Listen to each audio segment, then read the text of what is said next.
Terima kasih Anda masih di Rosi. Episode malam hari ini adalah geger para preman. Sengketa bisnis atau utang piutang kerap membutuhkan jasa penagih utang atau debt collector. Kelompok ini kemudian sering dikaitkan dengan label preman. Bagaimana sebenarnya profesi ini dijalankan dan mengapa dibutuhkan? Saya mengundang Marshall Riri Hena yang selama ini berprofesi sebagai pengusaha jasa keamanan. Selamat malam, Bung Marcel. Selamat malam, Mbak Rosi.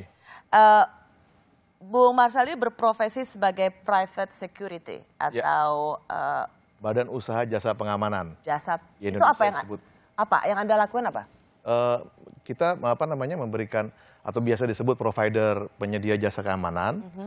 Di mana selain itu kalau perusahaan biasanya sudah nyaman dengan kita, mereka biasanya meminta kita juga untuk membuat perusahaan aman dan nyaman. Ya, salah satunya tentunya ada masalah ekonomi dan ada masalah-masalah keuangan mungkin yang cash flow mereka terganggu karena klien tidak bayar segala macam yang mengarah untuk membantu mereka untuk menagih atau kita sebutkan debt collection ya. Oke.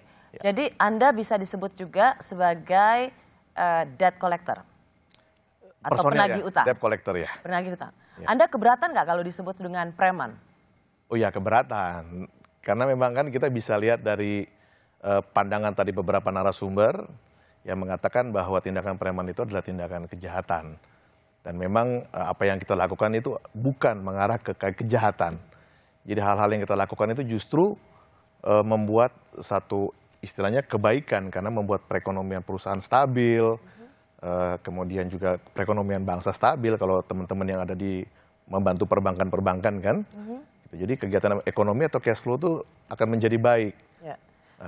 Tapi sering sekali memang penagih utang itu identik dengan menggunakan cara-cara kekerasan. Ya. Karena itulah ada label udah premannya udah datang tuh.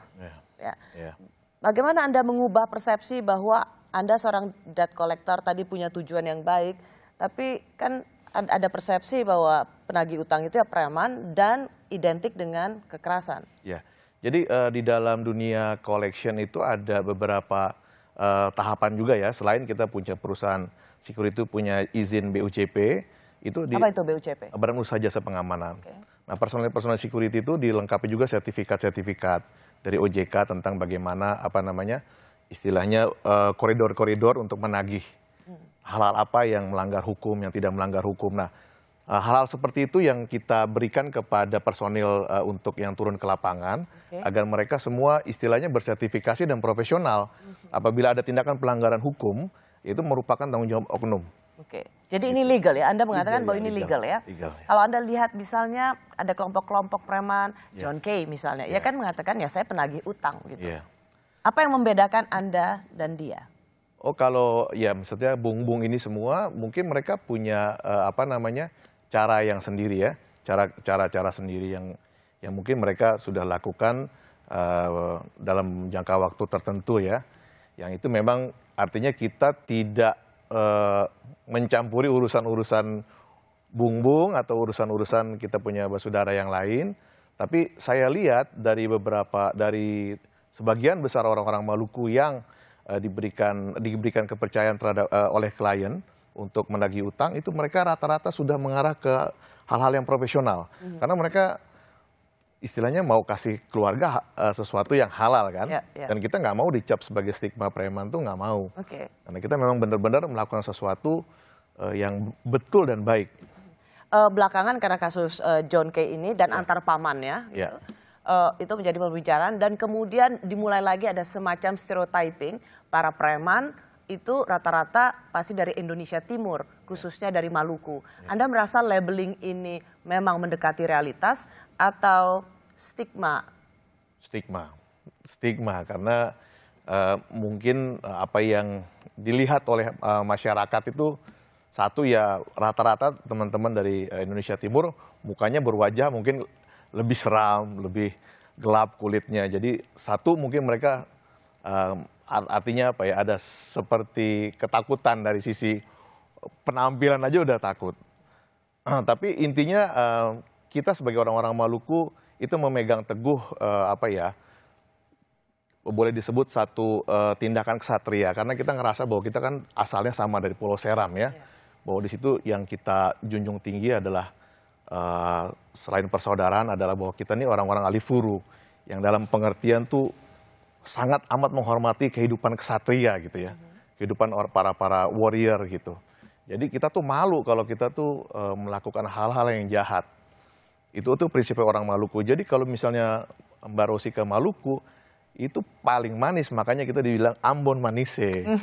Gitu. Jadi memang stigma itu karena mungkin di sini orang nggak biasa melihat atau mungkin juga oknum-oknum ada yang melakukan hal-hal yang jahat. Tapi bukan begitu orang Maluku. Kehidupan orang Maluku sangat sukses untuk dipraktekkan di organisasi. Oke. Hidup orang basudara. Jadi ada karena saat ini ada soal John Kay dan pamannya mengidentikan orang Indonesia Timur khususnya Maluku sebagai mereka yang sering preman dan melakukan kekerasan, itu adalah stigma yang luar biasa dan itu harus dilawan. Tadi para narasumber Rosi juga sejarawan mengatakan di Jakarta para premannya itu sangat plural, bisa dari manapun begitu. Dan preman itu tidak dilihat dari orangnya, tetapi dari apa yang dia lakukan. Itu dia melakukan tindak kekerasan, mencatut, memeras, itulah preman. Tapi Anda cara mencari debt collector supaya misalnya jauh dari kekerasan itu gimana? Apa yang membuat Anda berbeda? Kita berbagai macam keterampilan dan keahlian dari teman-teman semua kita gabungkan menjadi satu. Bahkan kita kadang-kadang mencari orang yang susah sekali, mungkin sudah lari kan. Nah itu kita pakai pendeteksian gelombang dengan teman-teman dari perguruan Merpati Putih. Bisa? Bisa. Mau lihat? Mau. Oke. Anda bisa kasih contohnya? Boleh. Oke. Nanti ada tim kita. Oh ada timnya. Ini dari timnya Bung Marcel ya. Jadi dia ini apa nih? Diceritain Bung Marcel, udah ditutup matanya. Ya, ini Mas Edi lagi melakukan pendeteksian gelombang untuk mencari sebuah misalnya atau manusia ya atau apapun, nah, dengan cara dia membuat dirinya peka. Jadi ini kepekaan yang dilatih. Ya, jadi sangat akurat. Jadi ini kita sedang mencoba merekonstruksi bagaimana misalnya Anda membutuhkan apa? Mencari orang. Ya. Misalnya Anda sedang mau nagih, orangnya kabur gitu. Ya, misalnya gampangnya orangnya ada di rumah atau enggak ada Pak. Nah, padahal kita tahu ada di rumah misalnya. Nah, itu kita bisa tungguin. Ya kan? Jadi dan bahkan kalau dia ngumpet bisa ketemu. Ya, kalau dia ngumpet misalnya ada beberapa titik kita bisa deteksi. Baik. Tapi apa yang harus dia miliki? Fotonya aja udah tahu misalnya. Foto bisa, ya. Foto bisa. Jadi tadi mungkin sudah diberikan fotonya, coba ada orang yang bersembunyi, anggap saja ini orang yang harus Anda cari, lokasinya ini tidak diketahui sebelumnya. Saya mau tanya dulu pada Bung siapa namanya? Mas Edi. Bung Edi, Anda tidak tahu ya di mana orang yang sedang Anda cari ya? Nggak tahu. Tolong Anda temukan dia yang telah bersembunyi. Saya hanya memberikan Anda waktu tidak lebih dari 3 menit dari sekarang. Mulai.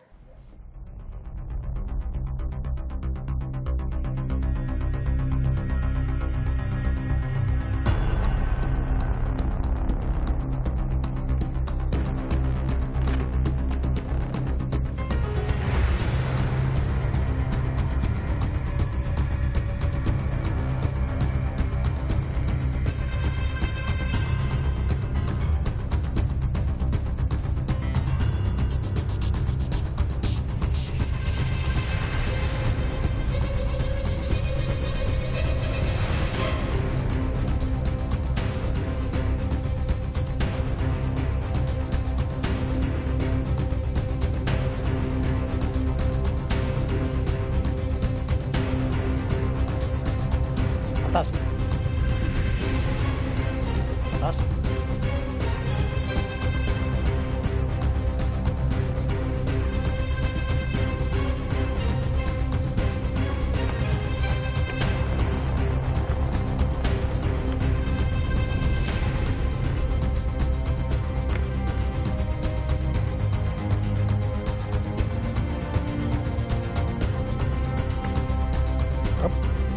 Ops. Hah?